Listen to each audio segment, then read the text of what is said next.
This is episode 115 of Hebrews in Exile with our honorable teacher, Robert B. Holman Jr. and Sean Appleton. And we're going to talk about the state of affairs with the Ehyeh people, which is the Hebrew people or melanated people.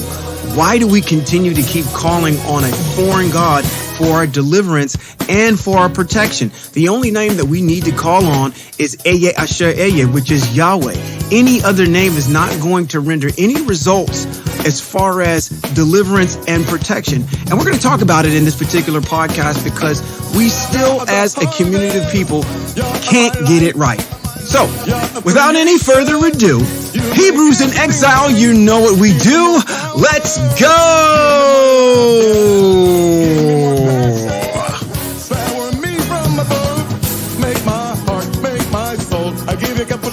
This is Rabbi Robert B. Holman Jr. and Sean Appleton. And this is Hebrews in Exile. We have a lot to talk about today. Yeah, we do. But before I get to the main thing I want to talk about today, I wish that our people, and I wish that there was some way we could attract a larger audience. We could do something that hit TikTok or hit social media in a way that would something that would draw our people in to listen to us. And the reason for that is that in the state of Florida, last week, a very bad thing happened to a mother who was just defending her child. And this has been on the news all last week and even today because finally this lady that did this hideous thing finally got arrested. Well, let me tell the story. It's been in the news, but let me tell the story. And the reason why I'm doing this is because being Hebrew and knowing Scripture and knowing what the Most High's obligation is to Hebrew Israel in exile, who is obedient to His ways, I wish that our people would listen to what we have to say that would put them in a better place of being protected against the perils of this exile. Couldn't agree with you more. It gives you a sense of peace to know that the things that are happening have been prophesied and they've been, I'd hate to say it, self-inflicted to the point where, you know, text talks about it all the time, but go ahead. I'm, as you know, I am not racist, but there are certain people. You can't be, by the way. Yeah, there are certain people that are just evil. Yeah. And they're wicked. And for whatever, no, I know for what reason, I was going to say for whatever reason, I know the reason that they hate melanated people. Young boy is playing in the field. In the field, okay. White lady don't like it. So she's hollering profanity and calling the young boy out of his name and throwing things at him. How young is this? He's 12 years old. 12 years old. Okay.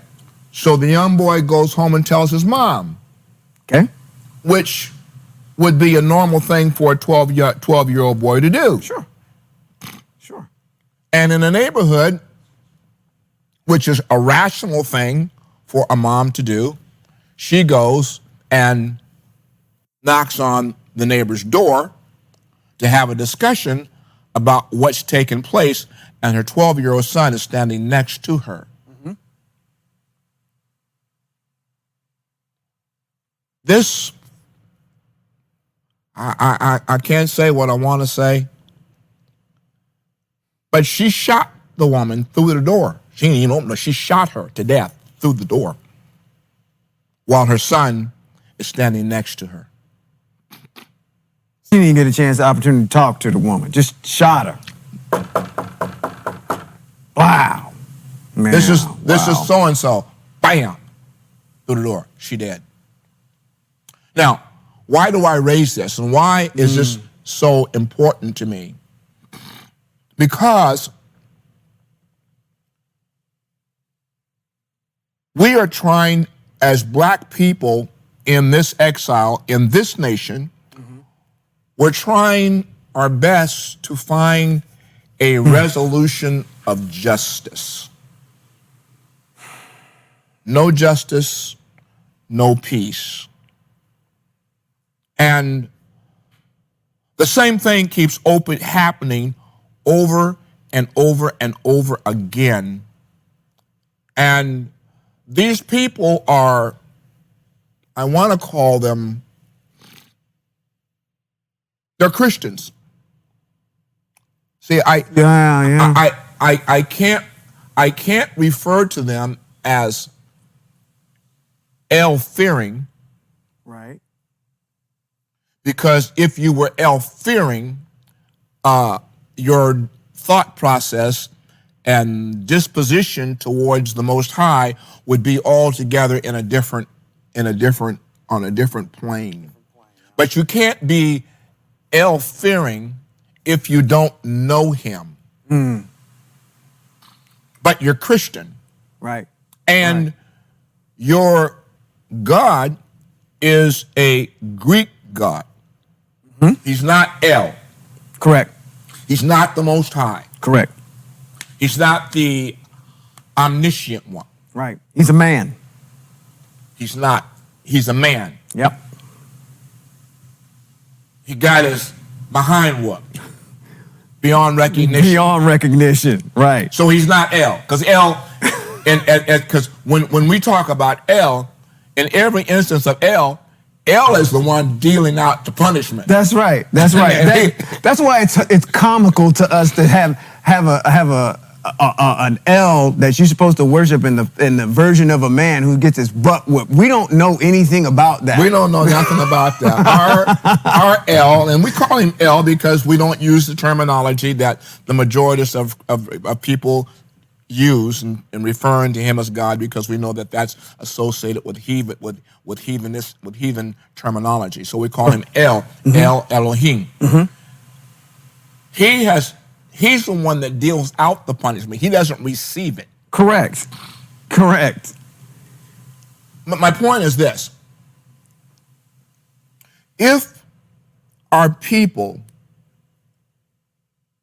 only knew the protection that they could receive by knowing and by walking in the ways of the Creator who has created the heavens and the earth, this stuff would not be happening to them. Correct.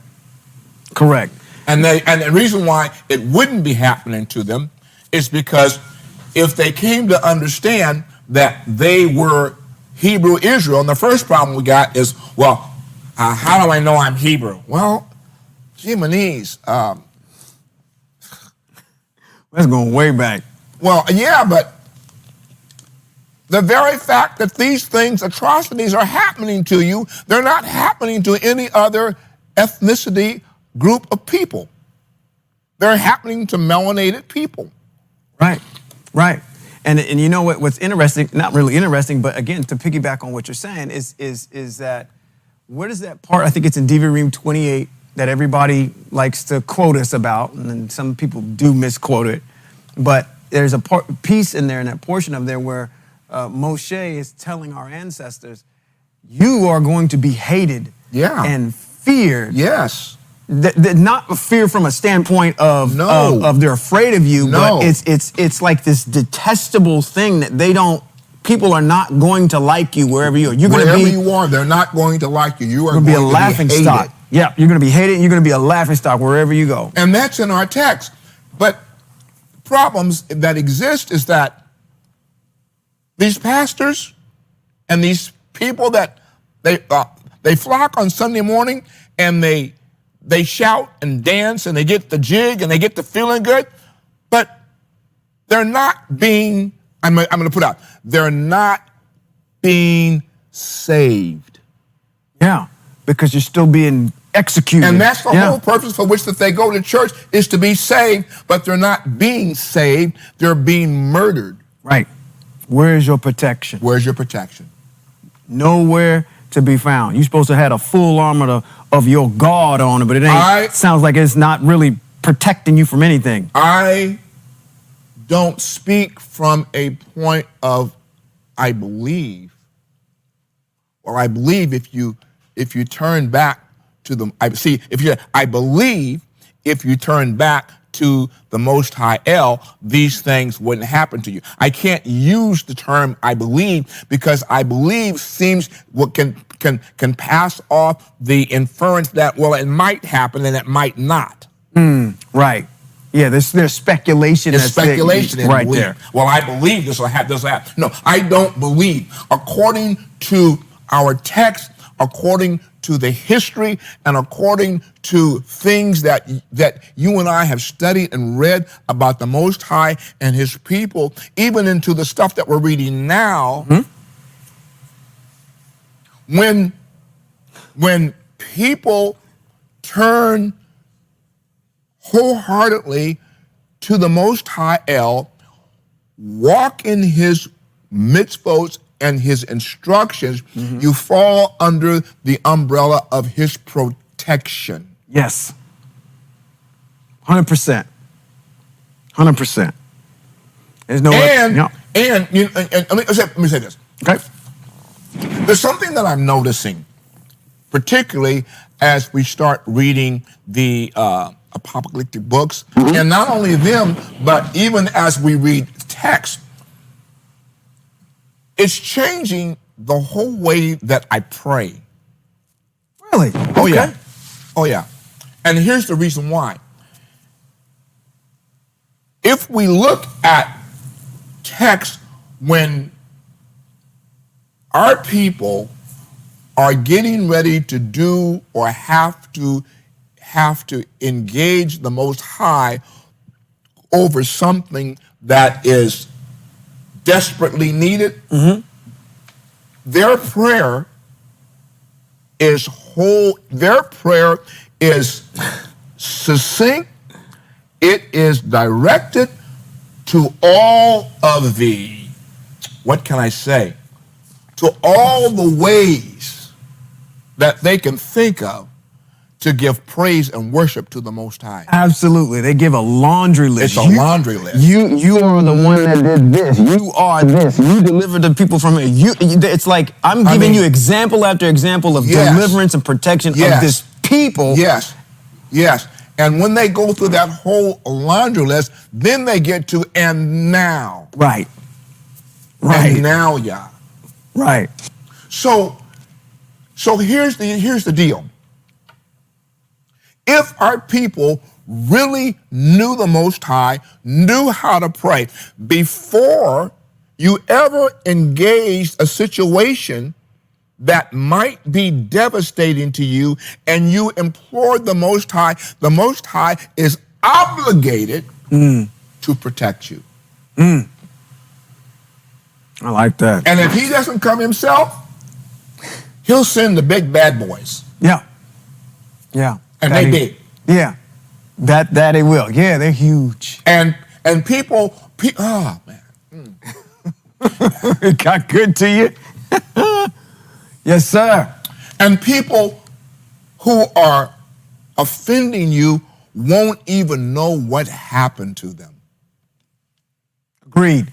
And you come away unscathed. Agreed. And again, that, like you said, it's an issue of knowing the Most High's behavior, then knowing how he thinks, knowing how he conducts himself, and understanding what pleases the Most High so you can put yourself in the best position for success. And if you're not doing that, then don't expect any protection.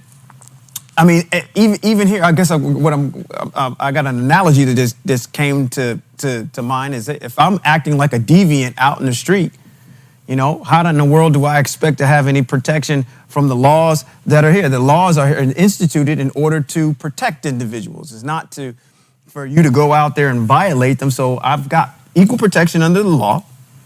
And that's because I'm a law-abiding citizen. Yeah. When I break that code, that Right. way of action and functioning and behaving a certain way, then I don't fall under the protection of these laws. I'm kind of at the whim of whatever happens. So it has a natural sense that happens as well. But again, back to your point. I don't know how we garner the attention of the people to help them to understand that. You know, I'm listening to things on social media, and things on social media like TikTok and Instagram, things go viral stuff goes viral over something Stupid, yeah. The stupidest stuff. And I got 5,000 views. Right. I got 10,000 views, and now it went viral for what? Exactly. And somehow, Sean, we need to do something stupid. Maybe we should storm the White House. To go that will take us viral, so that we can get the ear of the people to hear that the Elohim that we serve, that Ehyeh Asher Ehyeh, Yeah. Yahweh, has never, ever, when his people have been in right standing with him, he has never let them down. Never.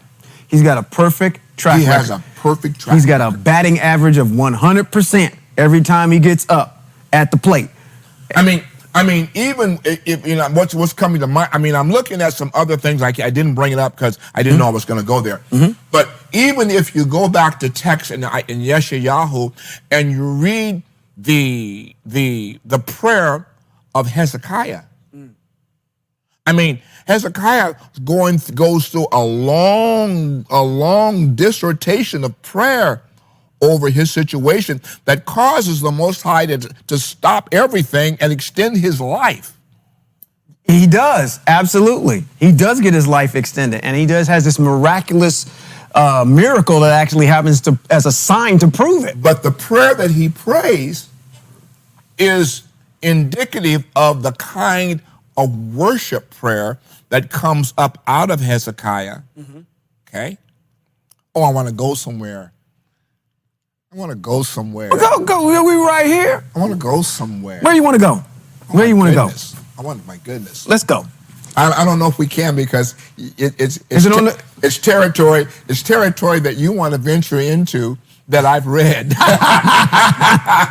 Oh, okay. I know where you can speak on the peripheral. Because she prayed a prayer, man. Yes, sir, she did. She prayed a prayer. Yes, she Before did. she left her home, she prayed a prayer. And when she left her home, she prayed that prayer knowing, not believing, Knowing. She left knowing that she was going to have the victory. Yeah. Man.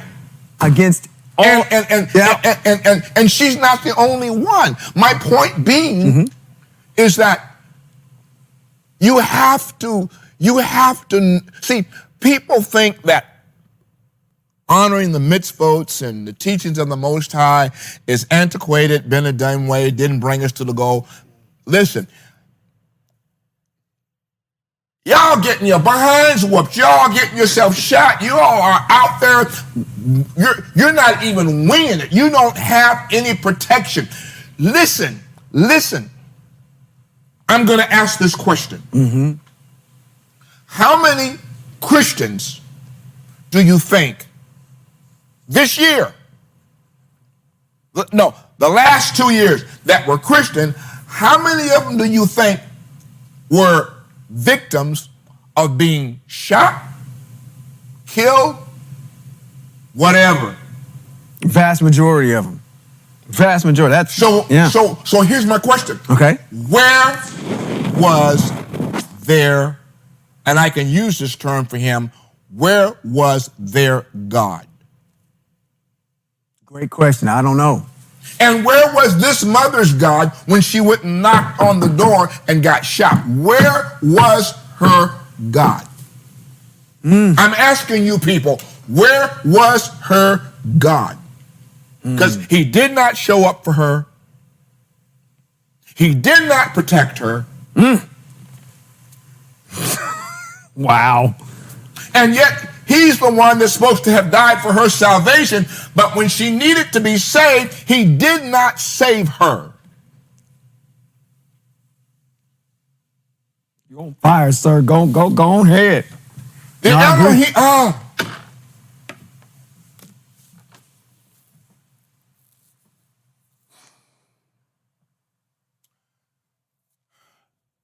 the Elohim of Abraham, Yitzchak, and Yaakov, when any of our ancestors, any of them, you name one, any of our ancestors in a state of critical need of the Most High needed him, and they cried out to him with sincerity of their heart, having walked in his ways. King David says to the Most High, you know I walk in your ways.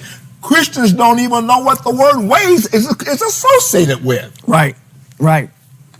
Yeah, because they've done away with all of it. I walked in your ways. And then he says, therefore, because you know I walked in your ways, therefore you, are responsible to hear my prayer and act.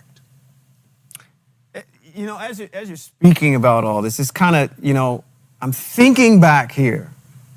We've had example after example after example after example. You've lived as an octogenarian through some of the worst times, 70s and 60s, where a lot of this stuff was happening at a probably, do you think it was happening more rampantly then than it is now, or is just as bad? Because where I'm going with this is that when they showed up to burn them crosses on your front porch back in the day when they was hunting you down, they did it in the name of the God that you praying to. So why would you think that the God that they're praying to is going to protect you? See, the difference is the 60s and 70s did not have the media, social media outlet that we have now, but it was just as bad. Just as bad? Okay. It was just as bad. Anyway. Yeah. It's a sad commentary because we continue. That's kind of our plight, is to reach out to our people to get them to understand. But I'm going to say something to you that you said to me last week. And when you said it, you said, as soon as I heard the Most High say this to me, I just rolled over and went to sleep.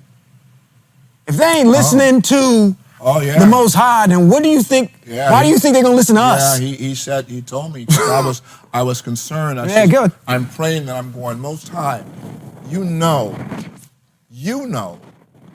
that beyond a reasonable doubt, the things that Sean and I are teaching and saying over the airways and social media platforms that we teach to on Wednesday and on Shabbat, you know that this word is your word. We're not spiritualizing it. We're not adding to it. We're not taking away from it. We're saying exactly what you said. We're speaking just like the prophets spoke.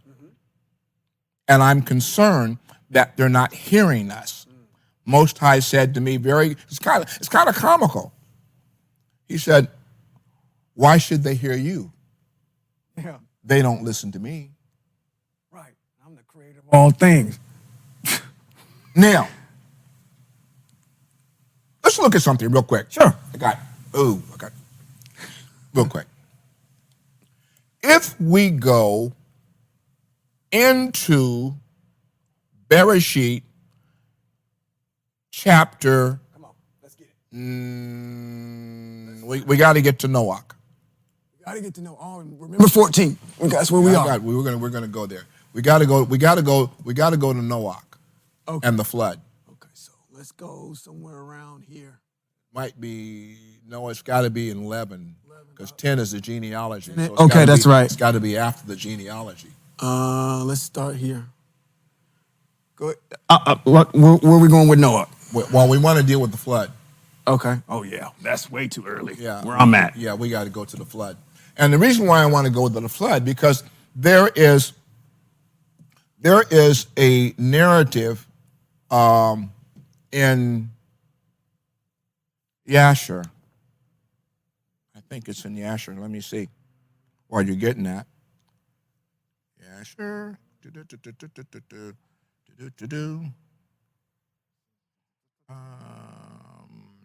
Oh, way too far ahead. Let me see here. And the reason why I'm going there is because there is a narrative in there, if I can find it.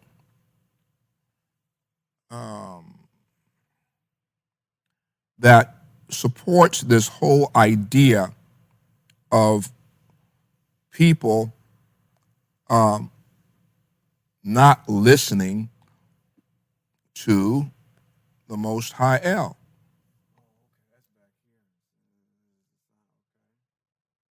Close. We're in 9. Huh? You got it? Yeah, it says, Ehyeh Asher Ehyeh spoke to Noah and his sons with him and said, as for me, I'm here, I'm establishing this. This is where, okay, it says, I will establish my covenant with you and never again will be found to be destroyed by the waters. Okay, so this is where he's telling him what he's going to do.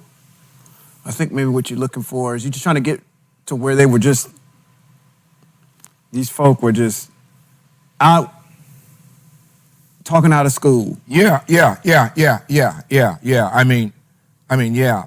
Okay. Okay. Where they were desecrating everything and that whole entire piece. There is an issue that supports this whole idea that I'm talking about, in which that the Most High is doing things and people have simply not listening to him.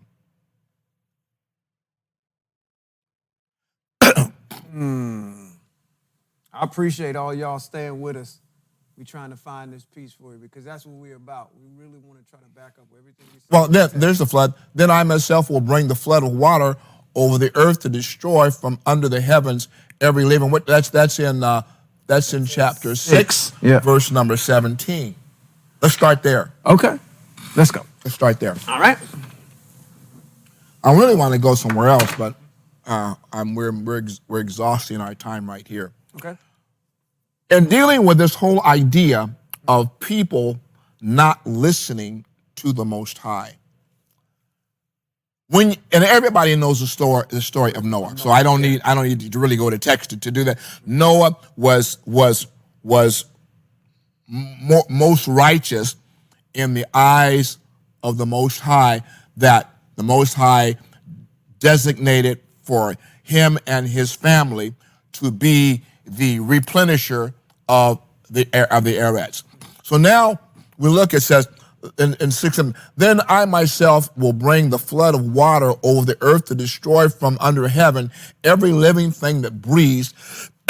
Everything on earth will be destroyed, but I will establish my covenant with you, and you will come into the ark, you, your sons, your wife, and your sons' wives with you. From every living thing, from each kind of living being, you are to bring 2 into the ark to keep them alive with you. They are to be male and female, of every kind of bird, every kind of livestock, animal creeping on the ground, so forth. You are also to take from the kinds of food that are eaten and collect it for yourself. It is to be food for you. And this is what Noah did. He did all that Yahweh ordered him to do. Come into the ark, you and your household, for I have seen that you alone in this generation are righteous before me. Now, let's just stop there. Okay. Because that's just the platform for what's going to take place. Mm-hmm. The Most High has prescribed to Noah to preach for 120 years. Yeah. That this was going to happen. Mm-hmm. Yeah. The people did not listen to Noah. They didn't listen to him. Sure did. The ark gets built. Noah follows the instructions of the Most High, and the door closes. Correct. The door closes, and these people still aren't concerned about the message at all. Not at all. Agreed. I want to go to the book of Yasher, and I'm not sure what chapter this is, but let me see if I can find the chapter. I'm not sure what chapter it is. Let me see. Chapter 6. And those of you that are not familiar with the book of Yasher, Yasher is an apocryphal book. It is a book that's outside of the canonized text, but it is definitely a Hebrew book that adds some value to the things that we know. Now, and is referred to in the book of Yahshua. Yeah. Now, listen to what's taking place. Noah preached 120 years. Let's listen to the text. Okay. Chapter 6, Yasher, verse number, we'll start at verse number 7. Okay. Noah saw this and wondered greatly, and he rose and took the 2 whelps and brought them into the ark. And Noah brought into the ark from all living creatures that were on earth, so that there was none left except which Noah brought into the ark. 2 and 2 they came to the Noah into the ark, but from the clean animals and birds he brought 7 couples, as Yahweh had commanded him. All the animals, the beasts, and the birds were still there, and they surrounded the ark at every place. Okay? All the animals and the beasts of the birds were still there. That's all that he took and that he did not take into the ark. Correct. Were still there. And on that day, Yahweh caused the whole, now listen to this, he caused the whole earth to shake, the sun darkened, and the fountains of the world raged, and the whole earth was moved violently, and lightning flashed, and thunder roared, and all the fountains in the earth were broken up, such as what was not known in the inhabitants before. And Yahweh did this mighty act in order to terrify the sons of men, that there might no longer be evil on earth. Now, that was the first sign. That was the sign of warning. What did he say? He did it to terrify them, so that there would not be any longer evil on earth. So the text is telling me that what he was trying to do, he was trying to get them to repent. Right. And that still wasn't enough. And still, the sons of men would not return from their evil ways, and they increased the anger of Yah at that time, and did not even direct their hearts to all this. And at the end of 7 days, in the 600th year of the life of Noah, the waters of the flood were on the earth, and all the fountains of the deep were broken up, and the windows of heaven were opened, and the rain was on the earth 40 days and 40 nights. You all know that story. Noah and his household and all the living creatures that were with him came into the ark on account of the waters of the flood, and Yahweh shut him in.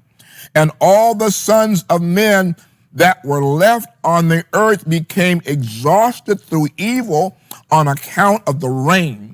For the waters were coming more violently to the earth, and the animals and the beasts still surrounded the ark.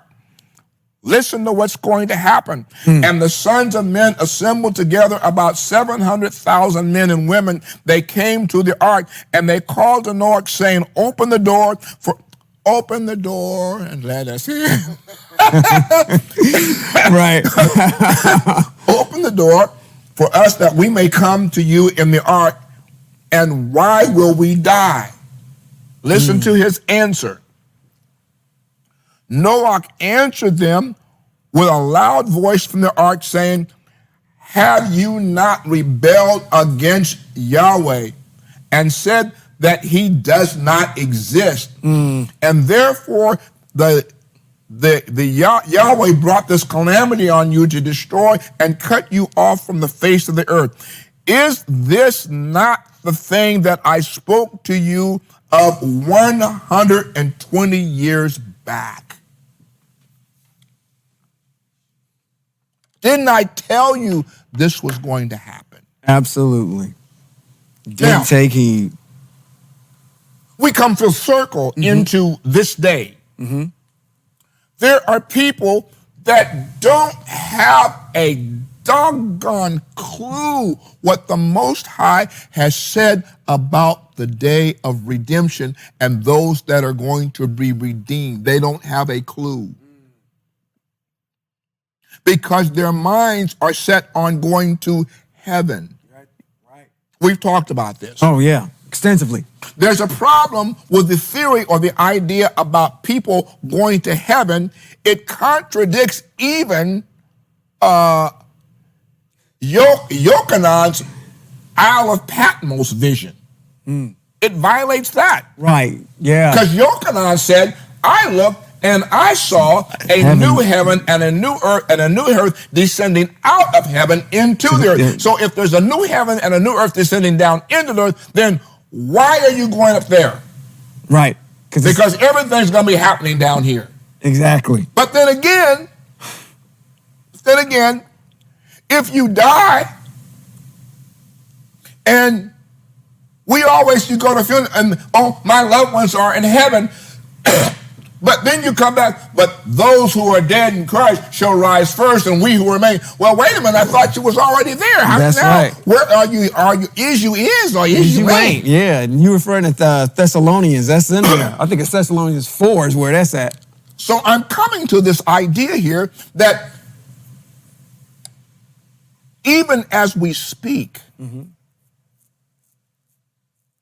the prophets, every last one of them, testified about the demise of Hebrew Israel and their diaspora out of the land of Jerusalem. Yep. Every last one of them. To the point of loss of just weeping and I want to say weeping and gnashing of teeth, but these individuals were very much inundated with the preservation of a people, and to see them to turn a blind eye to the Most High, just willy-nilly and just following after other gods. It's something very, very cathartic for them, but they felt very emotionally attached to that issue. And the Most High, now listen to what the Most High did. This is beautiful. This is, wow. What I'm getting ready to do now, and what I'm getting ready to say now. This is a seatbelt moment. We got to put the seatbelt on. No, man. Okay. I want you to pick up on this. Okay. Noah preached 120 years to people they didn't listen.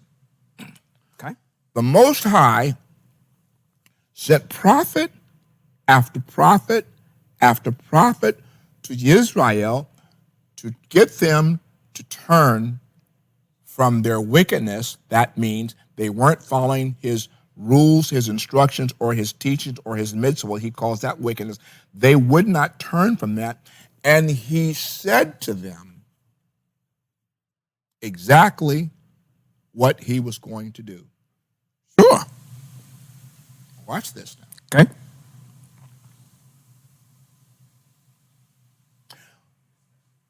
Daniel, in chapter number 9. Okay. Let me get that. Yeah, we're gonna get it. Let's show them. Daniel in chapter, and it's down the bottom, right? Right. There he is. Daniel in chapter number 9. Let's go one. Let's start up there. Yeah, let's go there. Now I'm getting into my thunder. In chapter number 9. Come on, you can walk around. In the first year of Darius, the son of Ahasuerus, a Mede by birth, who was made king over the kingdom of Kasdim, in the first year of his reign, I, Daniel, was reading the scriptures and thinking about the number of years which Yahweh had told Jeremiah the prophet would be the period of Jerusalem's desolation, 70 years. I turned to Yahweh El to seek an answer, pleading with him in prayer with fasting, sackcloth, and ashes. I prayed to Yahweh. Now I want you. Good gracious, this is. I want you to pay attention. I prayed. I pleaded with him in prayer with fasting and sackcloth and ashes. This right here is key. That's key. That fasting. Yeah. I prayed to Yahweh my El and made this confession. Now listen to what he's saying. Listen to the prayer. Listen to the prayer. Okay? So I'm not going to hear, Our Father who art in heaven. No. Teach us how to pray. No. Now understand that Daniel is looking at some terrible things that's getting ready to happen to his people, which is the reason why he's making this prayer. Okay. Listen to the prayer. This declaration right we here. get back to the type of prayer that gets the Most High's attention where he does something. Okay. Please, Yahweh, great and fearsome El, who keeps his covenant and extends grace to those who love him and do what? He extends grace to those who serve his mitzvot! Exclamation point. That's what I'm saying. Please. We have sinned, done wrong, acted wickedly, rebelled, turned away from your mitzvot rulings. We have not listened to your servants, the prophets, who spoke in your name to our kings, our leaders, our ancestors, and all the people of the land. To you, Yahweh, belongs righteousness. But to us today belongs shame. To us, the men of Yehuda, the inhabitants of Jerusalem and all of Israel, including those nearby, those far away, throughout all the countries where you have driven them, because they have broken faith with you. Yes, Yahweh, shame falls on us, our kings, our leaders, our ancestors, because we sinned against you. It is for Yahweh our El to show compassion and forgiveness, because we rebelled against him. He's praying, man. He's praying. Listen to me, he's praying. That's what I'm saying. Yeah. He's praying.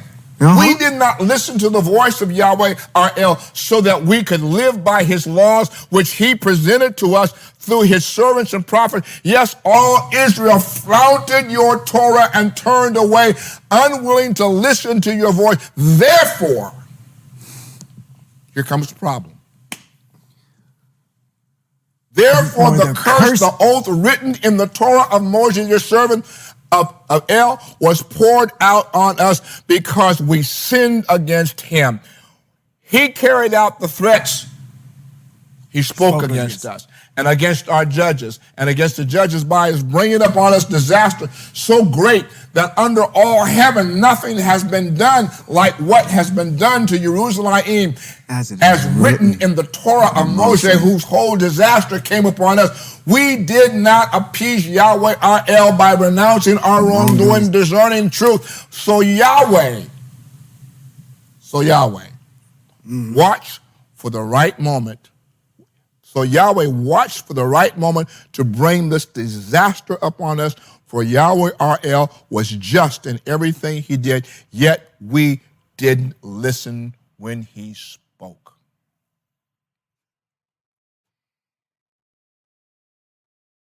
What did he do? Now, Ehyeh Asher Ehyeh, our El, who brought your people out of the land of Mitzrayim. Here's getting back to that issue that you were saying earlier. What is he doing? He's mentioning all the things that the Most High has done. Yeah, exactly. Brought us out of Egypt with a strong hand. You hear that all the time. Strong hand. Thereby winning renown for yourself, as it is the case today. We sinned. We acted wickedly. Yahweh, in keeping with your justice, peace, allow your anger and fury to be turned away from your city of Yerushalayim, your holy mountain, because it is due to our sins and wrongdoing of our ancestors, that Yerushalayim and your people have become objects of scorn among everyone around us. That's where we are today. Exactly. Therefore, R.L., listen to the prayer and pleading of your servant, and cause your face to shine on your desolated sanctuary for your own sake. May El turn your ear and hear. Open your eyes and see how desolated we are, as well as the city which bears your name. For we plead with you, not because of our own righteousness, but because of your compassion. He's praying. This is still a prayer, man. Right. Yahweh, hear. Yahweh, forgive. Yahweh, pay attention. Don't delay action for your own sake, my El, because your city and your people bear your name. While speaking, here it comes. While he's speaking and praying, confessing my own sin and the sin of my people Israel, and pleading before Yahweh, my El, for the holy mountain of El. Yes, while I was speaking in prayer, the man, Gabriel, whom I had seen in the vision at the beginning, swooped down on me in full flight, and about that time of the evening sacrifice, and explained things to me. He said, I have come now, Daniel, to enable you to understand the vision clearly. Now, why am I pointing all that out? I'm pointing all that out because the vision between chapter 9, chapter 10, chapter 11, and chapter 12 define all the nations that are going to bring the devastation upon Hebrew Israel because they did wickedly, and they would not listen to the prophets, and they would not listen to the admonishments of the Most High. Now, this man has to pray on their behalf that the Most High will show compassion. We get back to Noah. Noah said, hey, I told you all for 120 years this was going to happen. Now here you come. Yeah, trying to beat the dough down. Here we are in this diaspora, and we're in this diaspora on the basis of what's going to take place in Daniel chapter number 11. Now, we ain't going to go there. No. You said something that sparked my interest in something else. We probably won't go. Go ahead. Now, my point is this. The Most High told Daniel in this vision all of the nations that were going to come against Israel, of which one of them was the king of the north, which happens to be Nebuchadnezzar. Nebuchadnezzar. That's right. Now, let's talk about him. Oh, King Nebuchadnezzar. Let's talk about him. Yeah. Wow. We're going to talk about him? Okay, let's talk about him. Okay, let's talk about King Nebuchadnezzar. Let's talk about King Nebuchadnezzar. Because, and the reason why we got to talk about King Nebuchadnezzar is because we have a problem. Let's go back to what did I say, Daniel? No, in Isaiah 14. chapter 9 through through 12? Through 12. Yeah. But we need to get somewhere right here. And we need to get down to verse number 11.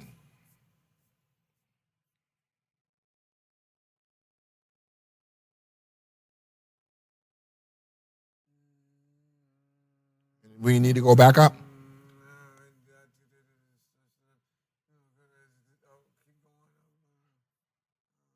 Yeah, well, I know where you're getting ready to go. We almost have. Matter of fact, you might as well just start him from right here and just go all the way down, because you're going to hit him when you get down there. I might as well start him from where, right? You might as well just shoot. You might as well just start at 3. At verse 3? Shoot, we got time. Let's go up to 1. Let's just get the whole thing. Okay.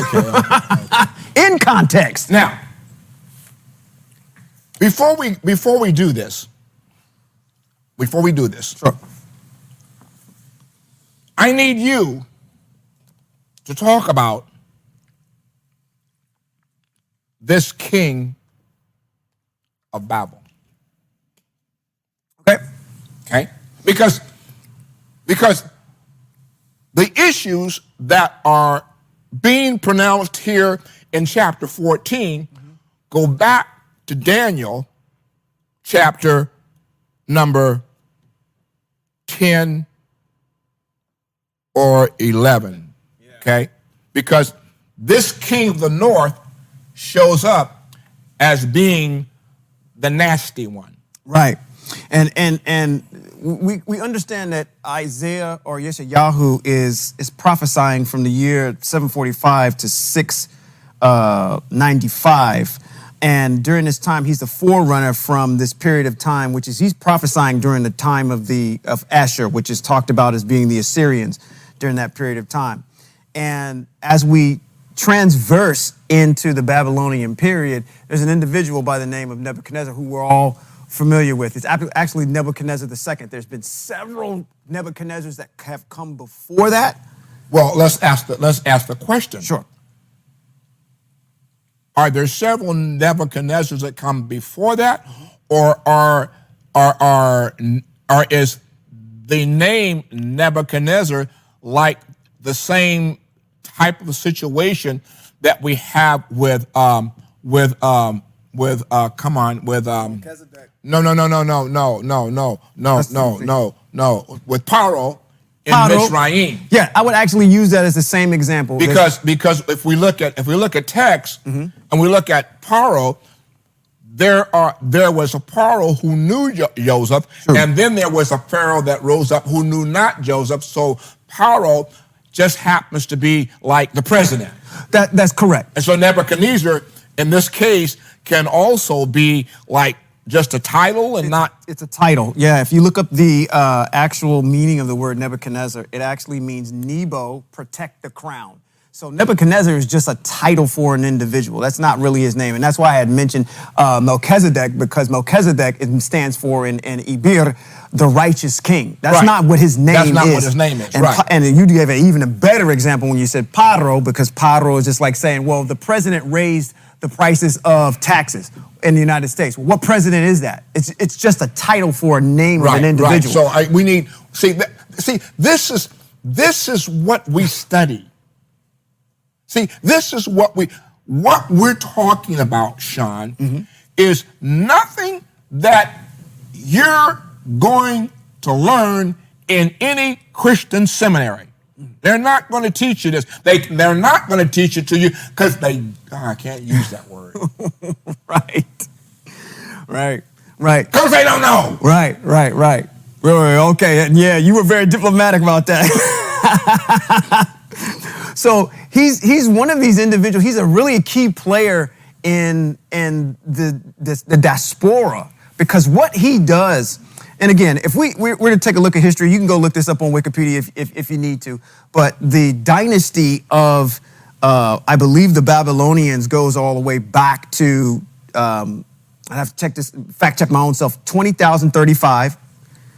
Which extends all the way down to the end of the Babylonian period or the Syrian period, which is in 609. I know that's getting kind of nerdy, but the point here Well, is that... But the time frames are critical to understand the period of times that we're talking about, to understand this king. Right. Because we got to understand this king in order to understand Isaiah 14. Right. He's got a lineage of... He dates back that far in this particular dynasty.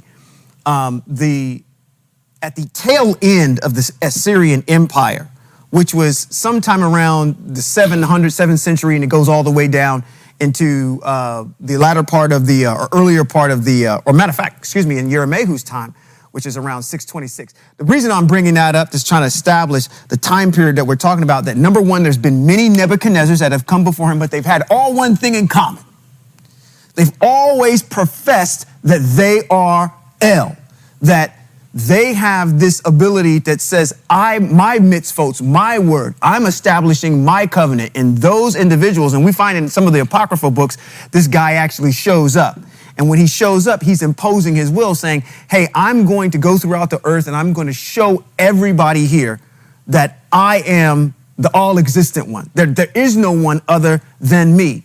Now, that sound kind of familiar? Getting over in the New Testament, wink, wink, that I'm establishing my kingdom here and that you should worship me and only me. So when we get into text, this is beautiful because as we look at the time period that our prophets are prophesying, and we're talking about from the Babylonian period from 626 to 534, that's talking about prophets. These are your prophets during the Babylonian time frame. Are going to be Yirmehu, Habakkuk, Ezekiel, Obadiah, and Daniel. All of those prophets are going to be prophesying during this time where they're exiled and they're under this empire, if you will, of the Babylonians during that particular time, till they fall and the Persians actually come in. And then that's when you get into the latter part of Daniel when he's talking about Darius and Mede. That's when the Persians come in. Right. And they come in. And so while we're understanding this, temples have been built and destroyed during this time. And our last temple that actually gets built and destroyed happens during the time of the Romans.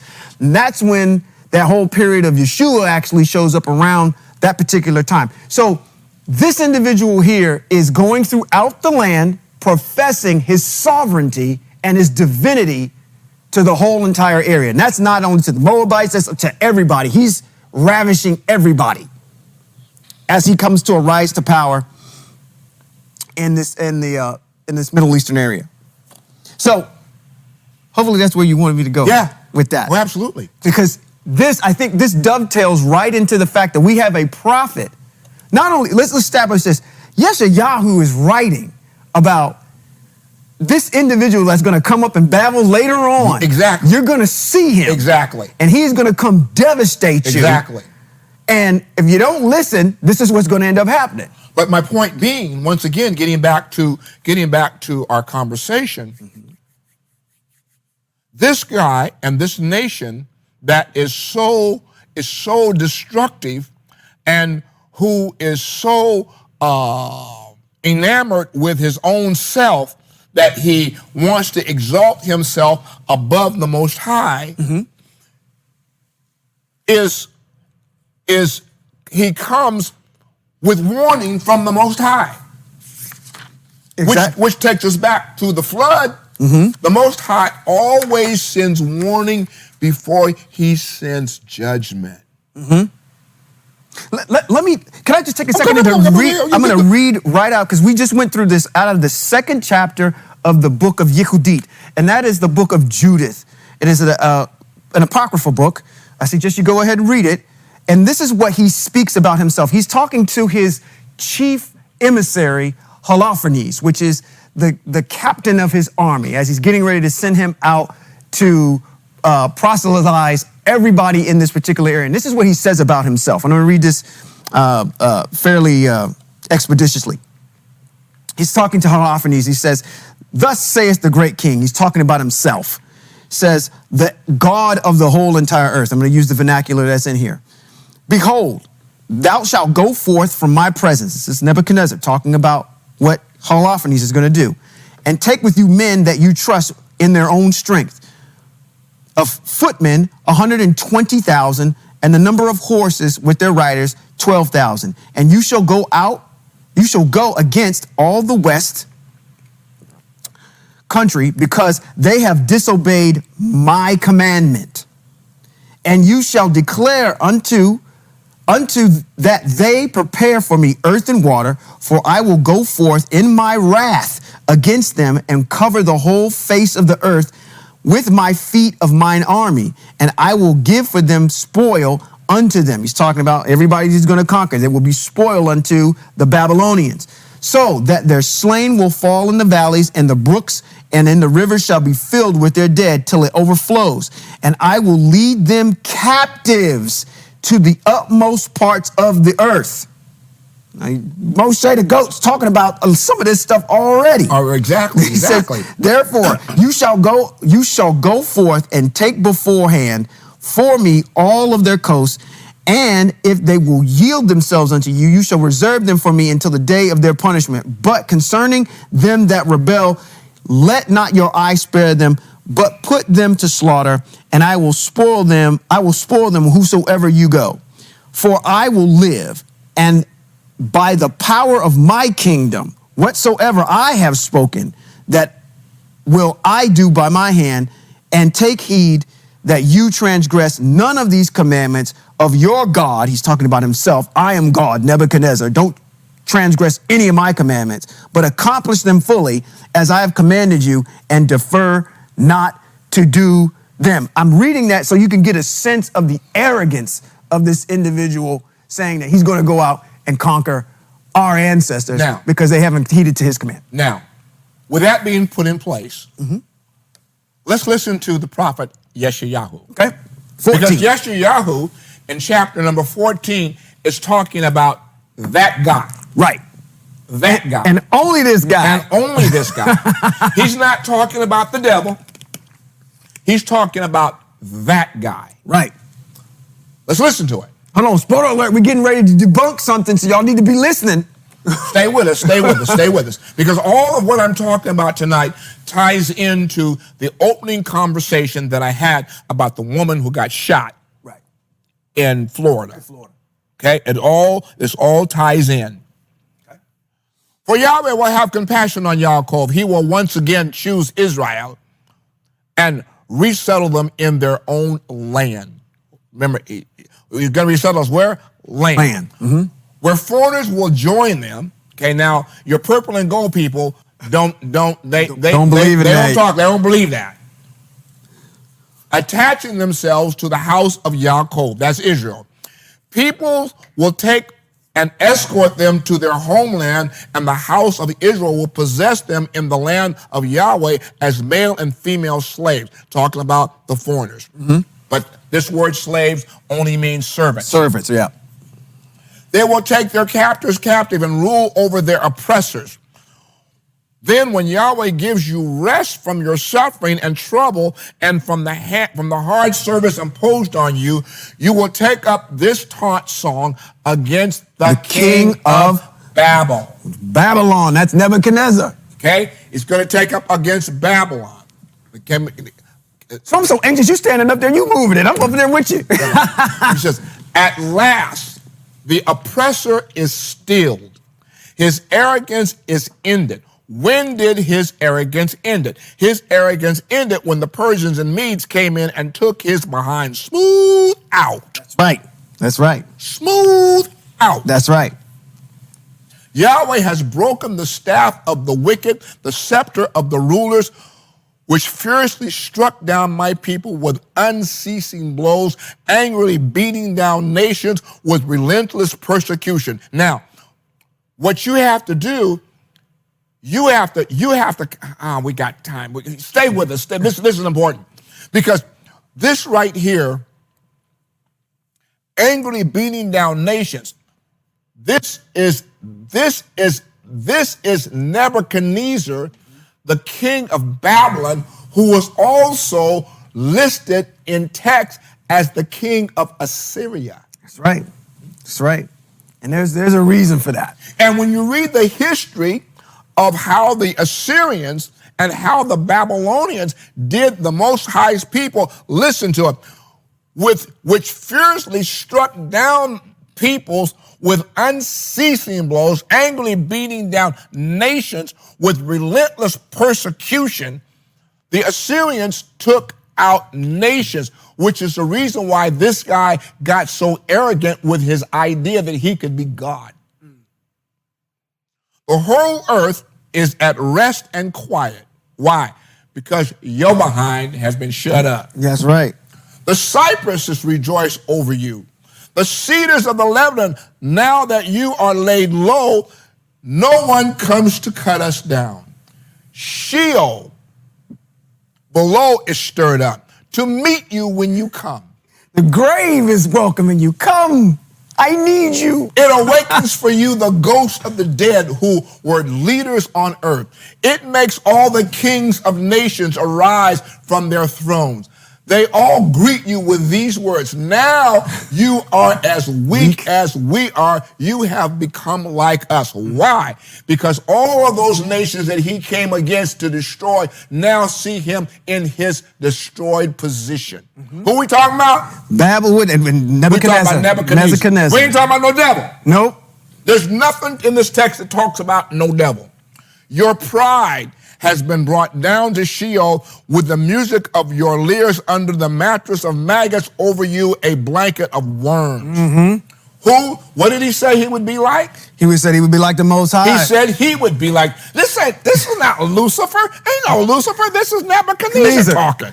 All right, here we go. Come on, here come the seatbelt. How did you come to fall from the heavens, morning star? See, right here, this morning star thing is where it won't for some reason won't highlight like we used to have it. Okay. This morning star here is, and son of the dawn, is where they want to inject Lucifer. Lucifer, in the minds of the Christian, is the morning star. It's not talking about what did the text open with? It talked about the king of Babel. Nebuchadnezzar. How did you come to be cut to the ground, conquer the nations? You thought to yourself, I will scale the heavens and I will raise my throne above El's stars. I will sit on the mount of the assembly far away in the north. Where's the north? The north is where Babylon is. I will raise past the tops of the clouds and I will make myself like the Most High. What does the text say he said he was going to be? He said, I'm going to be like the Most High. I am the Most High. I am the Most High. I am God. Instead, you are brought down to Sheol, to the uttermost depths of the pit. Those who see you will stare at you, reflecting on what has become of you. Is this the man who shook the earth, who made kingdoms tremble, who made the world a desert, who destroyed its cities, who would not set his prisoners free? Hey, I'm going to stop it. I'm going to stop it there, I think. All other kings of the nations, all of them lie in glory, each in his tomb. But you are discarded, unburied, like a loathed branch, clothed like the slain who were pierced by the sword. Oh, yep. There, see. Now, he's even promising how he's going to die. Then fall to the stones inside the pit like a corpse to be trampled underfoot. You will not be joined with those kings in the grave because you destroyed your own land. You have brought death to your own people. The descendants of evildoers will be utterly forgotten. Get ready to slaughter his sons for the iniquity of their fathers, so they won't arise, take over the earth, and cover the world with their cities. I'm going to stop it there. No. Oh, okay, come on. Yeah. I will arise against them, says Yahweh of hosts, Sabaoth. I will cut off who? Babel. He didn't say I'm going to cut off Lucifer. He said I'm going to cut off Babel, name and remnant, the offshoot and offspring, says Yahweh. I will make it a haunt for the hedgehogs, and it will become a swampy waste. I will sweep it with the broom of destruction, says Yahweh Sabaoth. And he signs it at the end. I know you did. Siri said, I did not understand that. And you know what? There's a whole lot of people that are not going to understand it either. Just what we said tonight. Yeah, that's going to go. Now, that, my brother, is the context of the king of Babel. Yeah. It's not Lucifer. Right. Ain't no Lucifer. You can't find Lucifer in our text. Right. There's no Lucifer in the Hebrew text. There's no Lucifer in the Hebrew text. Well, he ain't in the garden. He ain't nowhere. What about the serpent in the garden? I'm not even going to go there. I'm not even going to go there. I don't have time to go there. Right. No. Do you people understand, as we close tonight, that the significant importance of your existence, Hebrew people, melanated people, your existence in this diaspora is contingent upon your repenting. I'm not going to use the word teshuvah. I'm going to use language you understand. Repenting, understanding that the mitzvot and teachings of the Most High, which is his ways, are your protection moving forward in this exile. If you don't want to get, can't say that. If you want to live and not die, then by devious hands of wicked people, then you need the protection of the Most High El. Let me put it to you really succinctly. You need to be saved by the power of the one who created you, and not by somebody who said to you, I've heard it said, but I say. That person does not have the power to save you from the disasters that are coming up on you every doggone day. Doesn't have it. Doesn't have it. But the Elohim that I serve, who's written in our text, whose name is Yahweh, says, my eyes are always upon Israel. Yep.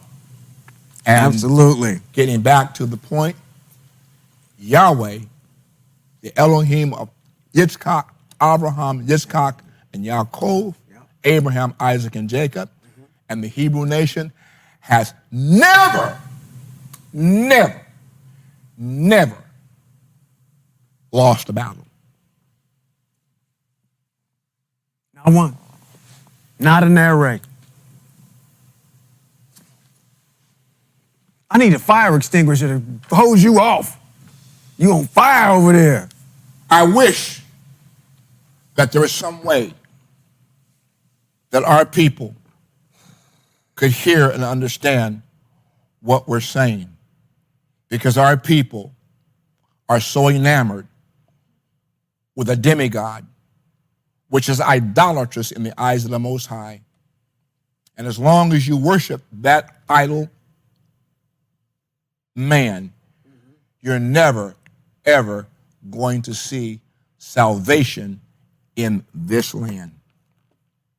And there will be no justice, and there will be no peace.